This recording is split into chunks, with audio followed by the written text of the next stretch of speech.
volvemos. Pues continuemos con Mateo 24. En Mateo 24:6, continuando esa explicación de la advertencia, nadie os engañe, Jesús dice unas palabras que creo que en las iglesias actuales que son seeker sensitive, que están buscando agradar al que está buscando una iglesia donde congregarse porque quieren tener más gente en la iglesia, pero no están buscando necesariamente hacer discípulos como Jesús lo quería hacer. En el verso 6 de Mateo 24 dice, y estaréis destinados. Estaréis. ¿A quién le está hablando? A los discípulos, le está hablando a la iglesia. Y estaréis destinados a oír guerras y alarmas de guerra. Otras versiones dicen rumores de guerra. Mirad, no os alarméis, no se afanen, no se turben, no pierdan la paz, porque así debe acontecer, pero aún no es el fin. Fíjense que en muchas ocasiones cuando estamos en estos tiempos de conflicto, guerra en Irán, guerra en el Medio Oriente, guerra en el Líbano, guerra en Israel, florecen los mensajes de que estamos cerca del fin porque hay guerra o hay rumores de guerra. Y el Señor nos dice que estamos destinados a pasar por esos procesos de tiempo donde hay guerras y rumores de guerra, alarmas de guerra, pero que no nos alarmemos, que no nos turbemos, que nuestro corazón tenga la paz que el mundo no nos puede dar, porque es la paz del Señor. Estamos en paz en Él, con Dios y con nosotros y con todo. La paz nuestra no es circunstancial, no depende de la guerra del Golfo Pérsico, no depende de la guerra en Irán, no depende de la guerra en Israel, no depende de Gaza, no depende de la guerra de Israel con Líbano, depende de que estamos en Cristo y Cristo en nosotros. Y que hay unas promesas en Cristo que para todos los que estamos en Él son un sí y son un amén. Y depende de que estamos bendecidos en Cristo, sentados juntamente con Él en los lugares celestiales, bendecidos con toda bendición espiritual en Cristo Jesús. Así que partiendo de ese punto, ahí es que está la paz. Tu paz depende de tu fe en la obra consumada de Jesús.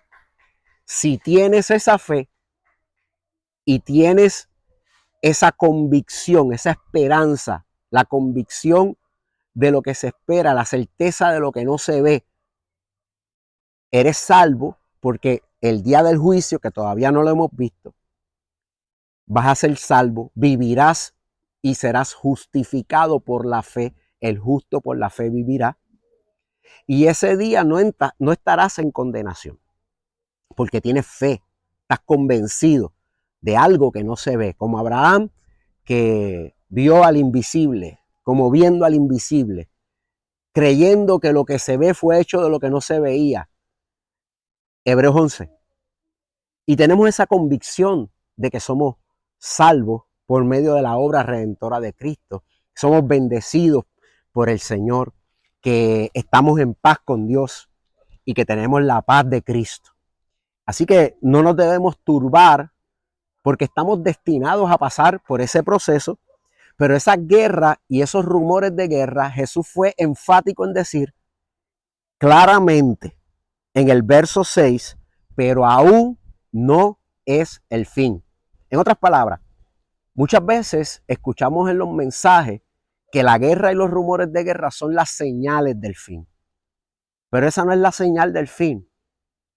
Pablo nos advirtió que la señal del fin, y también nos dijo que no nos dejáramos engañar, la señal del fin es que se va a levantar el hombre de iniquidad y una gran apostasía antes que el Señor venga. Que eso tiene que acontecer antes de la segunda venida. ¿Ok? Dice en el verso 7 de Mateo 24, porque será levantada nación contra nación y reino contra reino, y habrá hambres, terremotos en diferentes lugares, Y todas estas cosas, verso 8, serán el principio de los dolores de parto. Así que el Señor nos está diciendo, mira, van a haber terremotos en Puerto Rico, los hubo.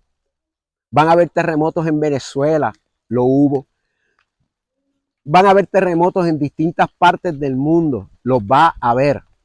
Entonces, cuando analizamos Mateo 24, de 6 al 8, nos damos cuenta que tanto las guerras como los rumores de guerra, las pestilencias o lo que le llamamos hoy pandemias, los terremotos en distintos lugares del mundo, no son las señales del fin, son señales del principio de partos, del principio de los dolores de parto. Como una mujer que empieza a tener contracciones antes de dar a luz, la creación que está gimiendo, como dice Pablo en Romanos 8, a una con dolores de parto, está gimiendo por la venida del Señor y está gimiendo por la manifestación gloriosa de nosotros los hijos de Dios, la redención de nuestro cuerpo, cuando nuestro cuerpo sea transformado o resucitado en el día del Señor. Así que la creación completa está dando esos dolores de parto, está dando esos principios de dolores de parto. Pero la advertencia del Señor es que no nos turbemos por esas cosas, que nos mantengamos firmes y que confiemos. Les voy a leer Romanos. Vamos a considerar el eco de estas palabras de Jesús en Romanos 8, del verso 18 en adelante. Vamos a ver cómo Pablo nos explica esta situación de los terremotos, de las pestilencias, en el contexto de la creación. Recuerde que la creación, en Génesis 3, fue puesta bajo maldición. Y el Señor le dijo, la tierra será maldita por tu causa, Adán. Y ahora cuando tú siembres, que era la labor de Adán y Eva, era cultivar y propagar el jardín mientras ellos se multiplicaban y llenaban la tierra, el jardín del Edén. El Señor le dice a Adán, ahora cuando tú siembres la tierra, te va a dar cardos y espinas. Y los cardos y las espinas son tipos de la maldición de la tierra y son tipos de los contratiempos que el ser humano va a tener por haber llevado a la creación a ese estado de maldición. Contratiempos como terremotos, enfermedades, huracanes, etcétera, etcétera. ¿Ok? En el jardín, si Adán, por ejemplo, sembraba trigo, cosechaba trigo sin espino. Luego de la caída, en Génesis 3, si sembraba trigo, al lado del trigo iba a crecerle los espinos, la cizaña, etcétera. Es otra condición de mundo que está bajo maldición, ¿ok? Por causa del pecado de Adán.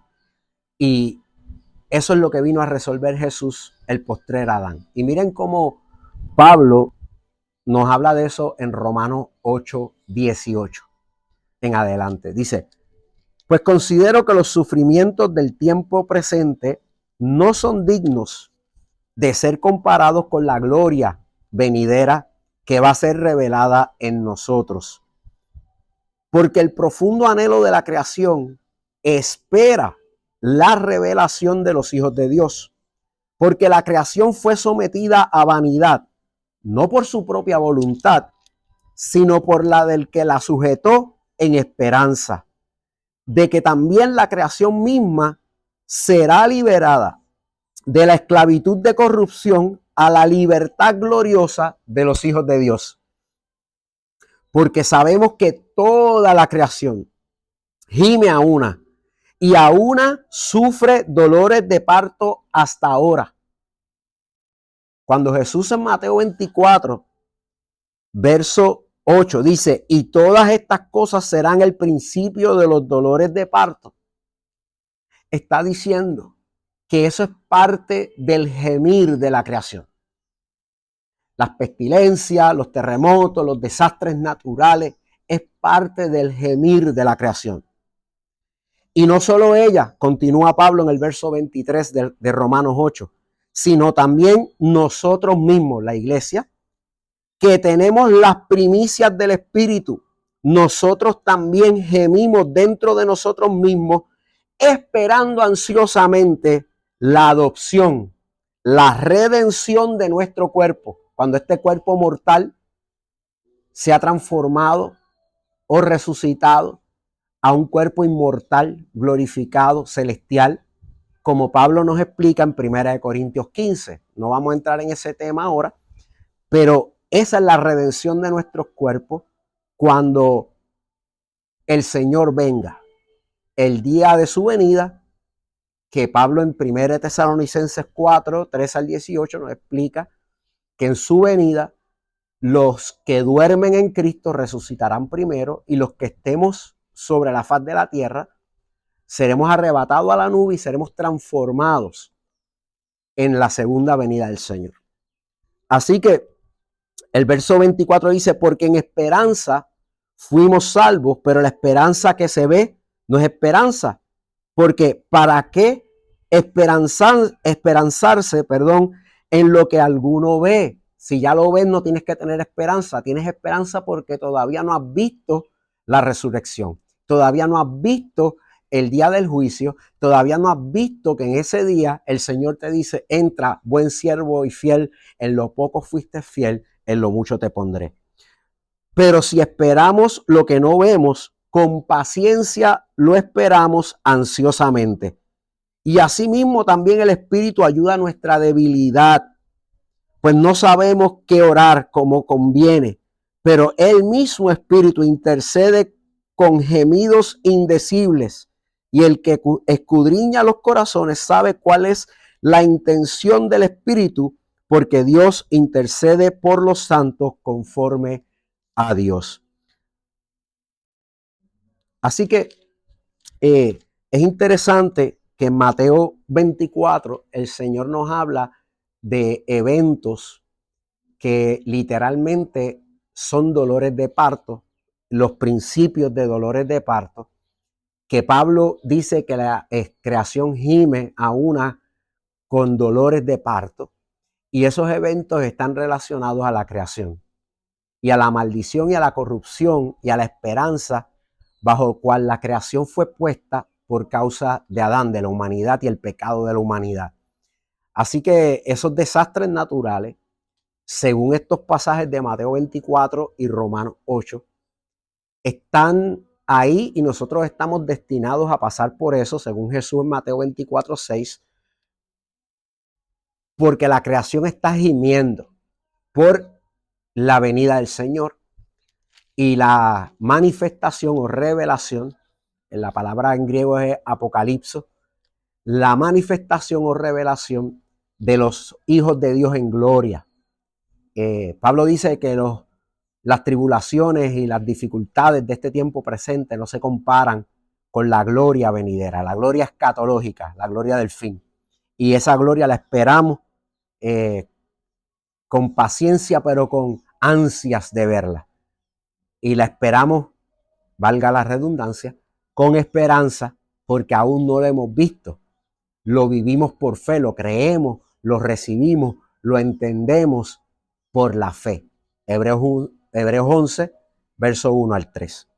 Así que en el verso 9 ya de Mateo 24, dice, entonces os entregarán a tribulación y os matarán y seréis aborrecidos por todas las naciones a causa de mi nombre.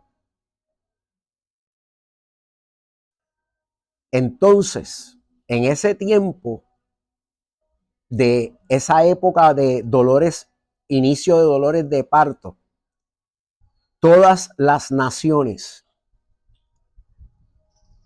tomarán a los discípulos, a la iglesia, los entregarán a tribulación los matarán y serán aborrecidos por todas las naciones.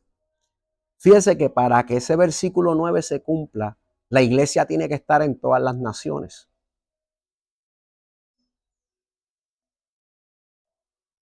Es la única manera. Verso 10.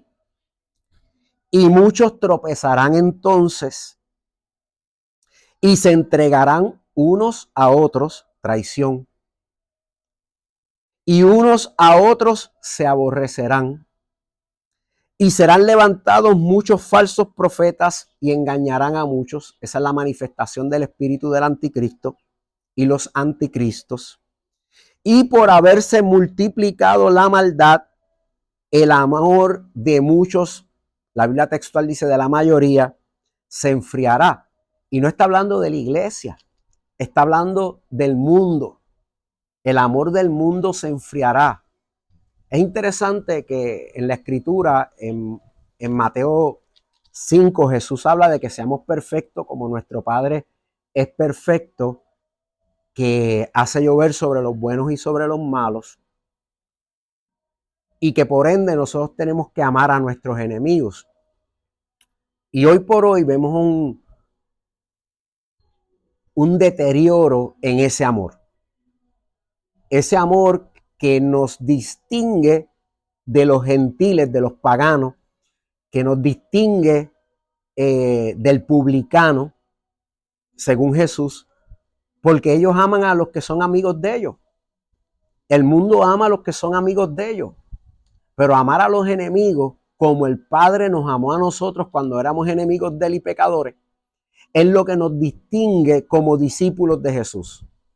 Por eso Jesús le dijo a los discípulos también: cuando ustedes se amen como yo os he amado, el mundo sabrá que sois mis discípulos, porque él nos amó con amor eterno, amor incondicional, cuando éramos sus contrarios, sus enemigos, cuando éramos pecadores, cuando no podíamos haber hecho nada para ser buenos para él ni agradarle, porque estábamos en pecado y estábamos muertos en nuestros delitos y pecados, y éramos esclavos del pecado. De tal manera amó Dios al mundo, que escogió un cordero antes de la fundación del mundo y lo envió para que muriese por nosotros, y todo aquel que en él cree no se pierde y tiene la vida eterna, porque somos justificados en él por la fe, que es un don de Dios. Somos salvos por gracia, Efesios 2, del 1 al 10, no por obras, para que nadie se gloríe. Pero el amor del mundo por los engañadores se va a enfriar. Vamos a ver más guerra, más conflictos, más violencia, más odio entre seres humanos, entre grupos que son diferentes. Y lo que lamento es que se hacen pasar por cristianos para tratar de fomentar el odio dentro de la iglesia. Odio contra las personas de Gaza, odio contra las personas del Líbano, odio contra el musulmán, contra el homosexual, odio, odio, odio. Y si todas esas personas literalmente fuesen nuestros enemigos como iglesia, tus enemigos personales como iglesia, tu responsabilidad cristiana según Jesús, el que afirmamos en nuestro Señor, el que afirmamos vinimos a hacer su voluntad y no la nuestra, por quien llevamos una cruz y nos negamos a nosotros mismos para que sea su voluntad en la tierra como en el cielo. Él nos pidió que amáramos a nuestros enemigos. Los apóstoles hacen eco de ese llamado y dicen que oremos por los que nos persiguen, que bendigamos a los que nos maldicen, y así acumularemos ascuas de fuego sobre su cabeza. Mas sin embargo, este espíritu de error que se viste de cristiano, pero no es de nosotros. Y cuando salga de nosotros nos vamos a enterar que nunca fue de nosotros. Nos invita a odiar, a polarizarnos, a enemistarnos. Corre todas las redes sociales, todos los medios. Se mete en los púlpitos y se escuchan las predicaciones.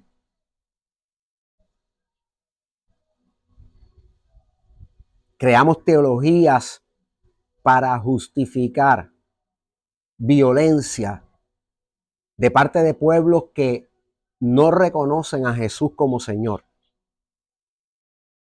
contra otros pueblos que tampoco lo hacen. Pero si ninguno de los dos reconoce a Jesús como Señor, ninguno de los dos es el pueblo del Señor en el nuevo pacto, en la sangre de Cristo. Y ninguno tiene al Padre, porque en el nuevo pacto, en la sangre de Jesús, el que niega al Hijo, como dijo Juan en su primera carta, niega al Padre. Y nos tenemos que preguntar quién es el pueblo de Dios. Y Pedro nos los contesta en 1 de Pedro capítulo 2, verso 9, diciendo, vosotros sois real sacerdocio, nación santa, linaje escogido. Nosotros somos el pueblo del Señor. La Jerusalén celestial, la Jerusalén de arriba. Gálatas 4. Los hijos de la libre, no de la esclava, según Pablo.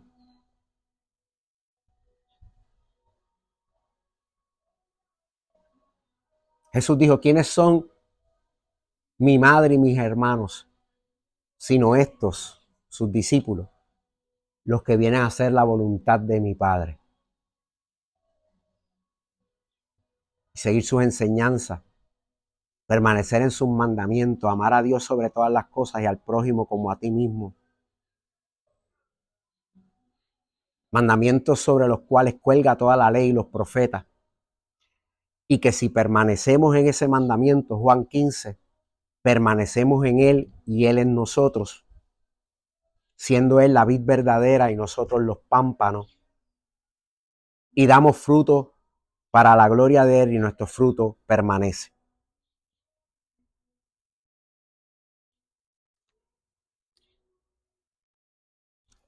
Reflexionamos.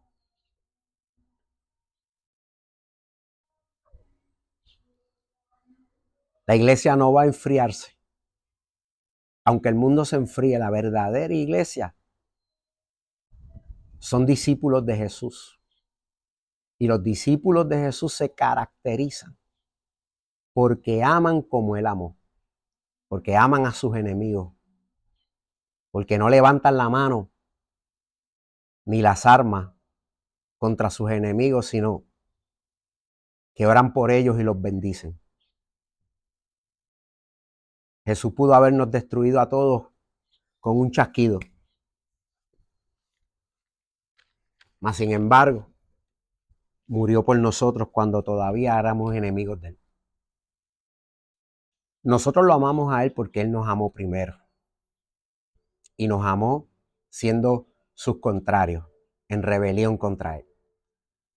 Así que el verso 13 de Mateo 24, ya estamos terminando, dice, mas el que perseveró hasta el fin, o el que persevere hasta el fin, será salvo. Y nos preguntamos, ¿perseverar en qué? Perseverar en la fe, pero la fe sin obra es muerta. Y la fe dice la Escritura que obra por el amor. Y el que persevere amando la iglesia, los discípulos de verdad, los que entienden y reconocen que el Espíritu del Señor, el Espíritu Santo, el Espíritu del Hijo, el Espíritu de adopción por el cual clamamos Abba Padre, se derramó en nosotros, nos hizo nacer de nuevo. Y somos, como dijo Pedro en 1 de Pedro capítulo 1, consubstanciales, o 2 de Pedro capítulo 1, somos consubstanciales con Dios, con la naturaleza de Dios. Y como dijo Juan, en primera de Juan 4, Dios es amor y ese amor se derramó, el amor de Dios se derramó en nosotros por el Espíritu Santo. Así que los mandamientos de Dios ya no nos son gravosos, porque la ley de Dios está escrita en nuestros corazones. Amarás a Dios sobre todas las cosas y al prójimo como a ti mismo. Y si no me lo crees, busca en el nuevo pacto cómo se le llama a la ley real, cómo se explica la ley real, la ley del reino de nuestro Señor Jesucristo. Y vas a ver que siempre se llama: amarás a Dios sobre todas las cosas y al prójimo como a ti mismo. Y ese amor se derramó en nosotros y quiere salir de nosotros e iluminar el mundo y mostrar la gloria del Señor. Porque a Dios nadie lo ha visto jamás.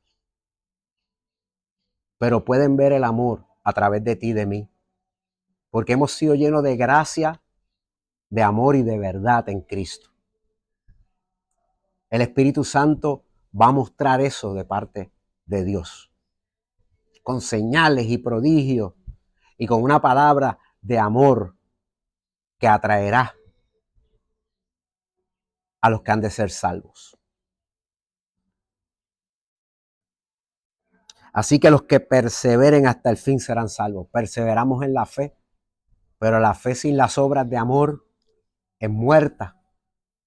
Por eso Santiago dice: no mandes al hermano que tiene necesidad de comida o de ropa, con esa necesidad a su casa o abajo de un puente y le digas: yo voy a orar por ti para que el Señor supla, cuando tenías con qué proveer y no lo hiciste. Y por eso cuando el Señor venga y juzgue las naciones, va a separar sus hijos de los hijos del maligno, el trigo y la cizaña, las ovejas y los cabritos, por este criterio que representa amor al prójimo y amor a Él sobre todas las cosas. Por cuanto me vistes desnudo y me vestiste, por cuanto estuve enfermo y me visitaste, por cuanto estuve preso y me fuiste a ver, por cuanto tuve hambre y sed y me diste de comer y de beber. Y los justos dicen: ¿cuándo te vimos? ¿Cuándo lo hicimos? Y el Señor le contesta: por cuanto lo hiciste a uno de estos pequeñitos, tu prójimo, a mí lo hiciste.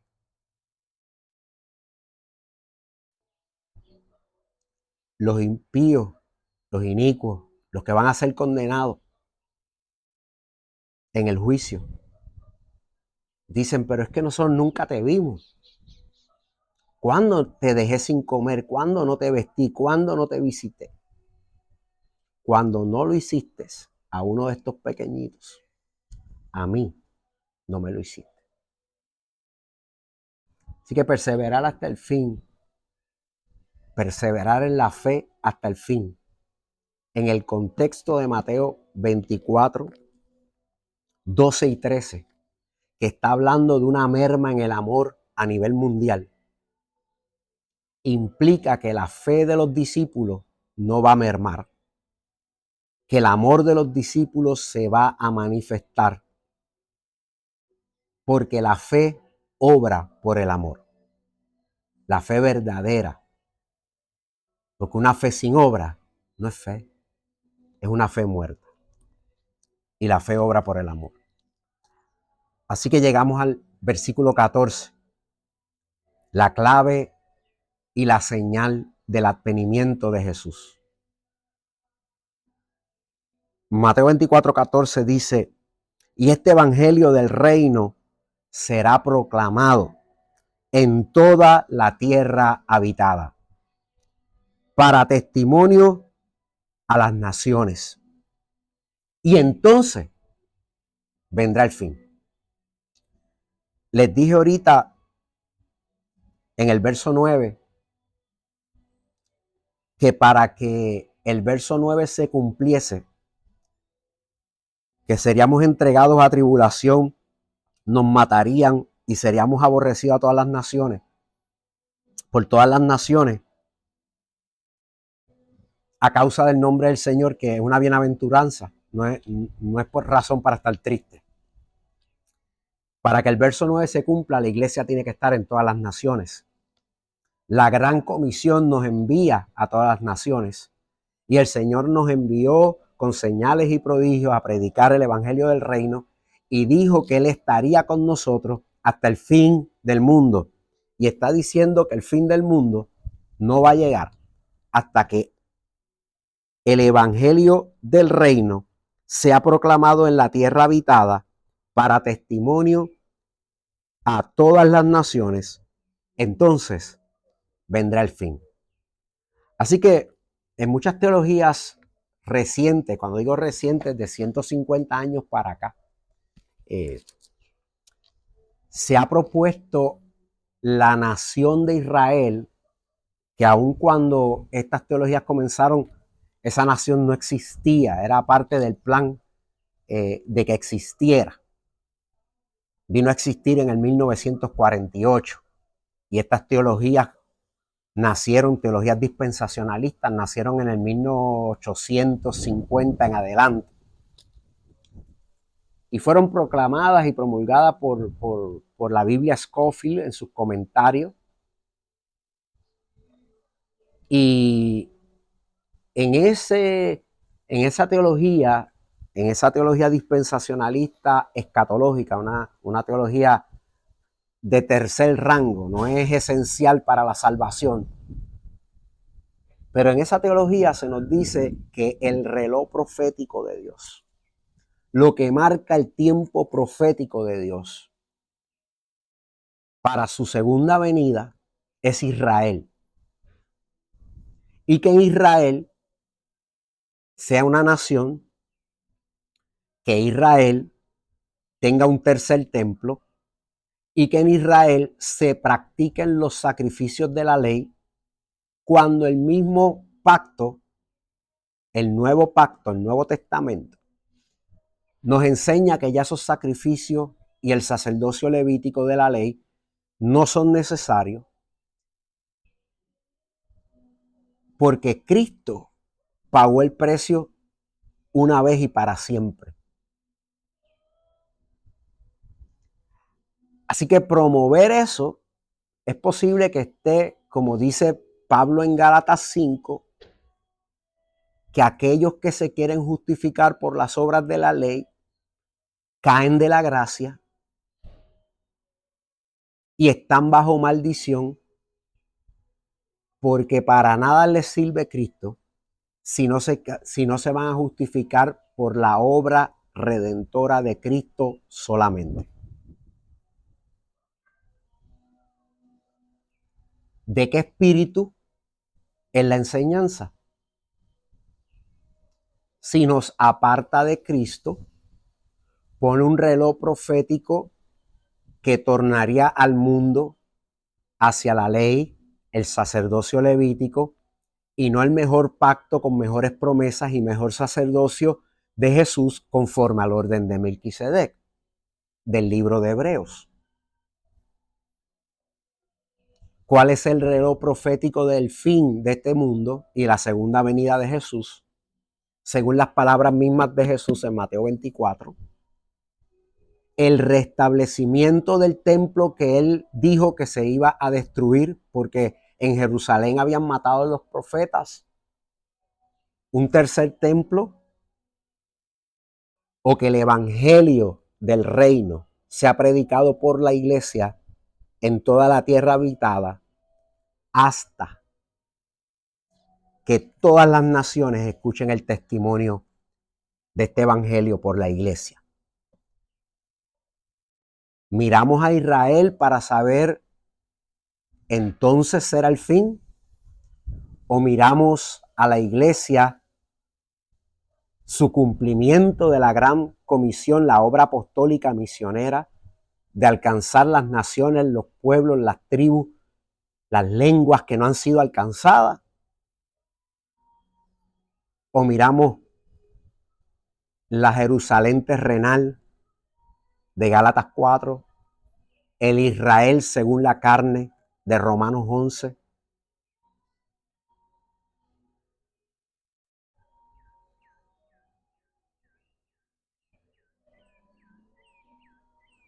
Yo voy a seguir las instrucciones de Jesús. Por eso tenemos un propósito apostólico y oramos por las naciones y por aquellos que están yendo y tratamos de impulsar la obra apostólica a todas las naciones. Yo quiero que el Señor venga, Maranata, porque el Espíritu y la Iglesia dicen, ven, porque lo anhelamos ansiosamente, porque la creación misma gime a una y sufre dolores de parto, porque este sistema de este mundo no me gusta. Yo sé que para mí y para ti hay un mundo mejor, un cielo nuevo y una tierra nueva donde solamente mora la justicia de Dios, donde todas aquellas cosas que fueron perdidas por el pecado son restauradas por Cristo, la restauración de todas las cosas. Porque yo quiero que Él esté aquí con nosotros, presencialmente. Que el cielo ya no lo retenga.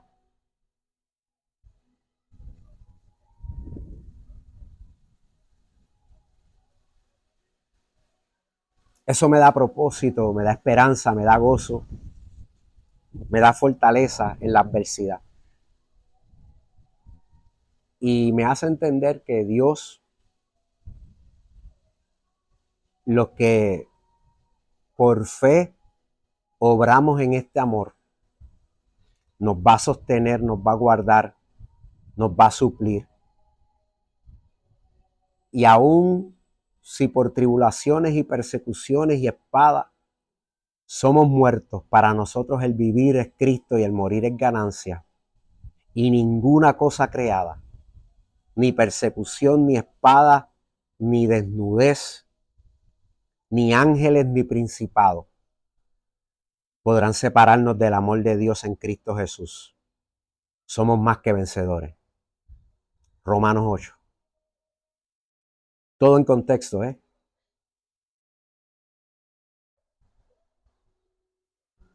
El mensaje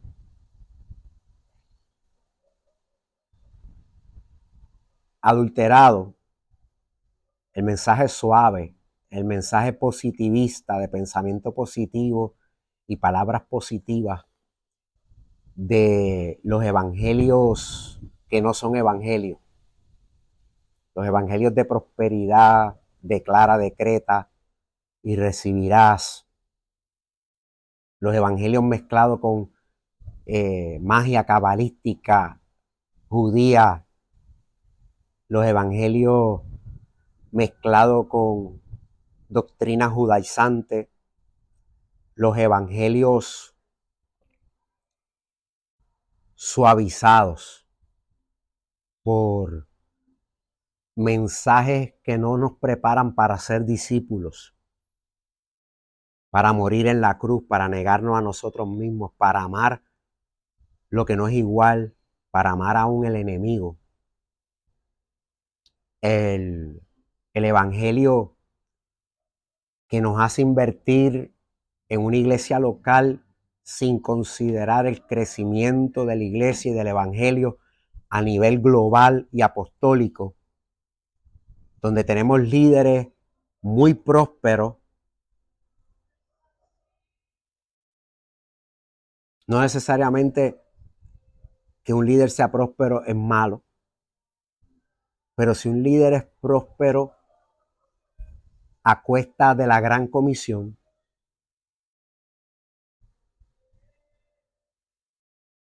de la obra del evangelio,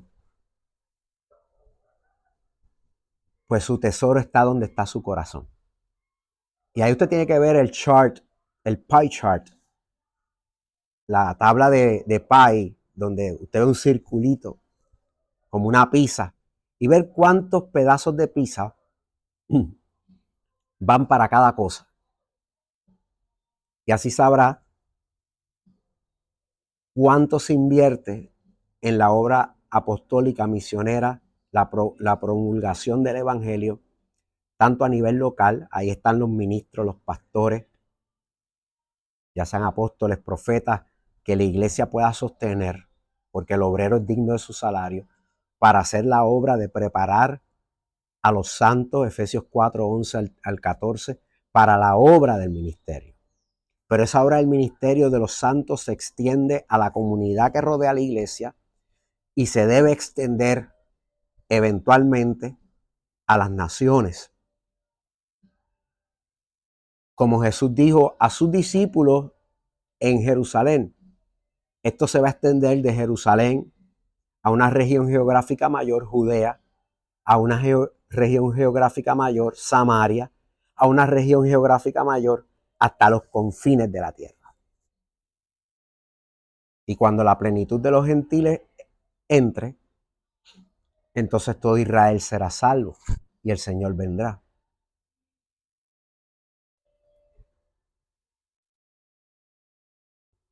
Biblia, enseñanzas directas de Jesús. Así que todas las naciones, de una forma u otra, tienen cultura pagana, tienen cultura anticristiana, tienen idolatría o agnosticismo o panteísmo o ateísmo, o son idólatras al dinero o al yo. Así que podríamos decir que todas las naciones, donde quiera que haya un huracán, un terremoto, un fuego forestal, están bajo el juicio de Dios por esas idolatrías. Porque la única nación cristiana en el mundo es la iglesia, la nación santa, que somos embajadores en distintas naciones del mundo del reino de los cielos. Por eso somos peregrinos y extranjeros de este mundo, porque nuestro reino es el venidero. Nuestra nación no pertenece a este mundo, sino al venidero.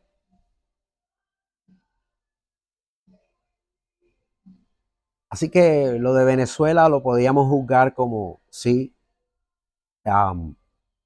juicio, ¿verdad? Porque estaban en la noche de San Juan, clamando a espíritus o a principados o potestades de las tinieblas, ¿verdad? Idolatría.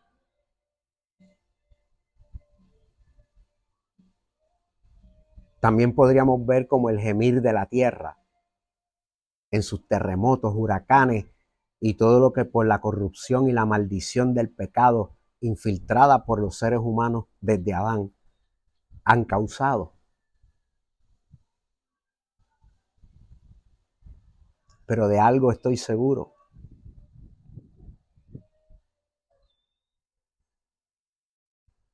En Venezuela hay unos embajadores de Cristo. Son hermanos de la iglesia. Y Dios no castiga al justo con el injusto. Todos los ejemplos de juicio en la Biblia, incluyendo Noé en el arca, Lot en Sodoma y Gomorra, Dios tiene la capacidad de separar a los justos de los injustos, como va a suceder en el juicio final. Ese es su carácter. Pero allí hay gente de todas clases, venezolanos, no venezolanos, cristianos, no cristianos, sufriendo. Y yo creo que no es el tiempo de enarborar juicios, condenar naciones. Porque Jesús mismo no vino a condenar al mundo, sino a salvarlo. Y no nos dio la capacidad de ser los jueces de todas estas cosas. Pero sí nos pidió que amáramos las naciones y que predicáramos el evangelio del reino Y eso no se hace de palabras solamente, sino en hechos y en verdad, en amor.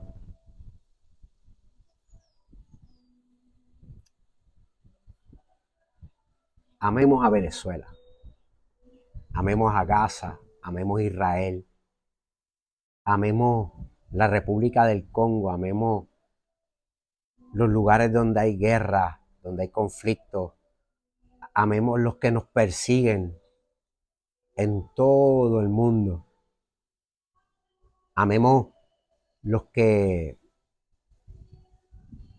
nos vayan a hacer pasar por tribulación, evitemos el engaño, estudiemos la escritura, que es la fuente de verdad. Pidamos al Espíritu Santo que revele, ilumine su verdad en nuestras vidas, pero tenemos que estudiarla, tenemos que leerla. No podemos seguir dependiendo de que nos enseñen tradicionalmente los domingos. Tenemos que ser buenos bereanos como aparecen en el libro de los Hechos, capítulo 17, que escuchaban las enseñanzas de Pablo, pero iban a sus casas y en lo privado escudriñaban las escrituras para saber si lo que Pablo decía era verdad. Estudiemos como bereanos, hablemos como bereanos, defendamos la verdad como columna y baluarte de la verdad que es la iglesia. Miremos la iglesia y la obra apostólica misionera a las naciones como el medidor, el termómetro, el reloj profético del fin, la segunda venida de Jesucristo y el juicio final sobre las naciones. Y entendamos que esperamos con ansias la segunda venida del Señor, pero no simplemente la esperamos, también la tratamos de apresurar mediante la prédica del Evangelio, porque queremos que Él venga. Somos esa esposa que está esperando al esposo, que dice, ven Señor Jesús, que tiene su lámpara encendida porque anhela que su esposo llegue. Está en espera, en expectativa, pero alumbra con su lámpara. Lleva su luz en medio de la oscuridad. Seamos la luz del mundo, la sal de la tierra. Proclamemos el evangelio del reino y hablemos como bereanos. Dios les bendiga.